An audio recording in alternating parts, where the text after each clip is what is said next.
everyone. Thank you for joining this session on simple tricks for keeping students engaged in an online environment. I am the Director of Instructional Technology at Florida Atlantic University, and I work with faculty across many disciplines to facilitate the use of technology in online classes. My goal today is to highlight a few tools that are, first and foremost, easy to implement, and second, help to make online learning more engaging. Many of these strategies are well known, but sharing our experiences in using various tools is an excellent way to continue improving our delivery of content online. First, it's important to explore the web conferencing apps that we have access to. Some are free or very low cost to upgrade, such as Zoom, while others are licensed by your institution, which has the advantage of integrating with Canvas, Blackboard, or other LMS systems. There are certainly advantages with integration, most notably allowing you to schedule meetings easily and to automatically post recordings after each class. In addition to integration, some apps are better than others for polling, for group activities, for discussion, or for showing videos, for example. So it's important to explore these features in advance. As far as hosting a live online class, we all know how important it is to have a fast internet connection, as well as good lighting and high quality webcam and microphone. But there are three additional items that you should have or consider, including a 2-in-1 laptop that allows you to write directly on the screen, an active pen that's always on to facilitate that writing, and a second monitor that allows you to keep important windows open, such as the participant list, the chat room, and any content that needs to be queued up for class, such as websites, videos, or data sources. This allows you to use the entire main screen to focus on your presentation.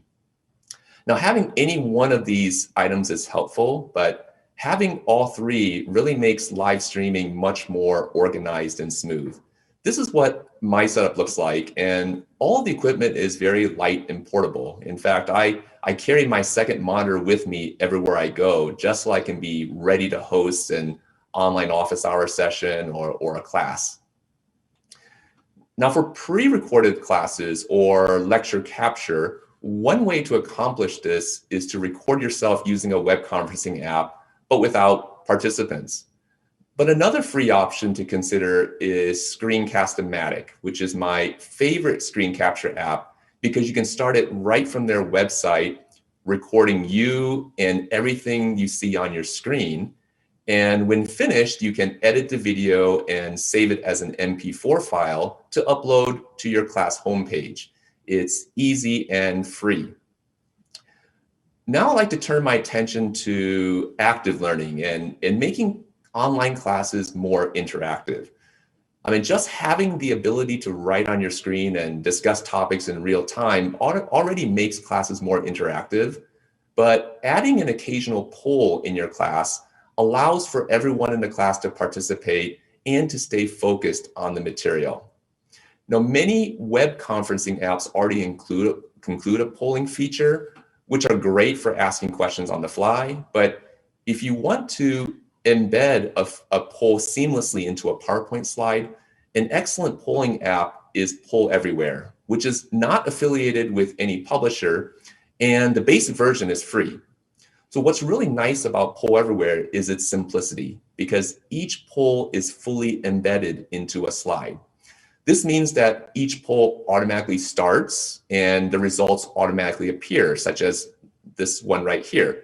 Students go to a custom website where the question appears on their phone, and the results appear in your slide in real time. The best part is it doesn't require you to start the poll or to push any button other than to just advancing the slide like you normally do. And if you advance to another slide with a different question, the new question appears on the student's phone, in this case, a poll that requires a written response. And there are really many interactive discussions and games that can be played using these online polls. And although this type of polling is very easy to implement, it does not allow you to track students' responses easily. But I actually like responses being anonymous because students are more willing to be honest about their opinions and struggles. But if you want to keep track of attendance and participation using polls, you may want to consider a more comprehensive platform such as iClicker, which still uses students' phones, but requires them to register with a username and password at the start of the term. iClicker is the oldest and most well-known polling system, having been developed back in 1997. Next, it's important to consider the resources that are available to you to supplement your class lectures and to promote active learning, including interactive tutorials and various activities. These are generally provided by publishers. For example, before your live online session, you might want to assign a pre-class tutorial video to allow students to preview the topics to be presented so that they are not seeing the concepts for the first time, and they would be more willing to contribute to the chat room or to unmute themselves during the discussion time. Other type of resources that are generally provided by your publisher include graphing or data activities or suggested activities that can be played online. Last summer, I was browsing through suggested activities in my Achieve course and came across this fantastic site, Jeopardy Labs, which allows you to create your own Jeopardy board.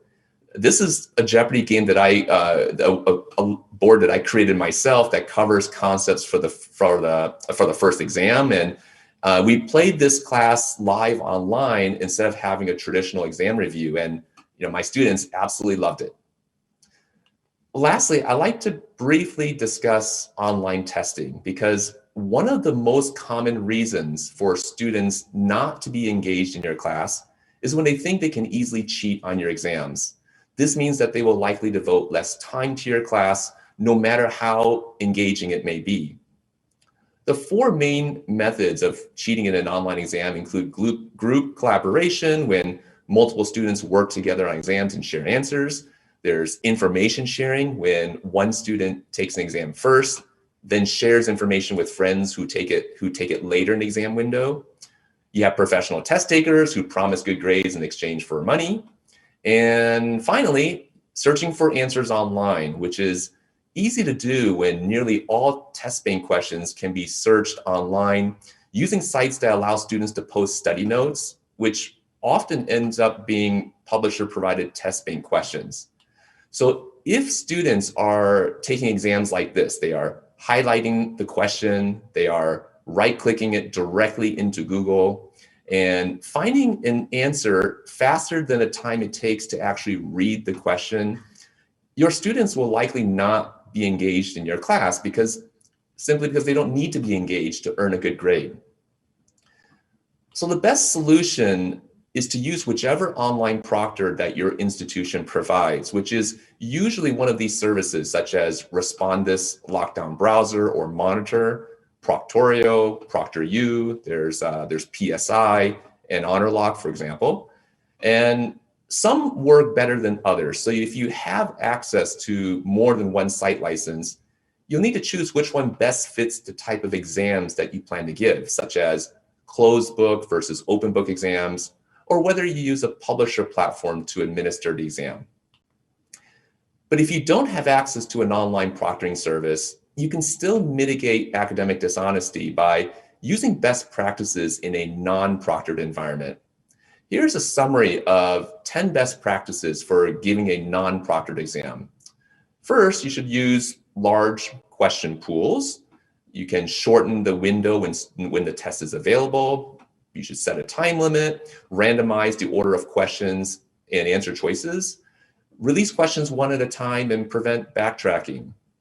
Or you can also include new questions that you write yourself that cannot be found online, or include written questions such as short answer and problem-solving type of questions.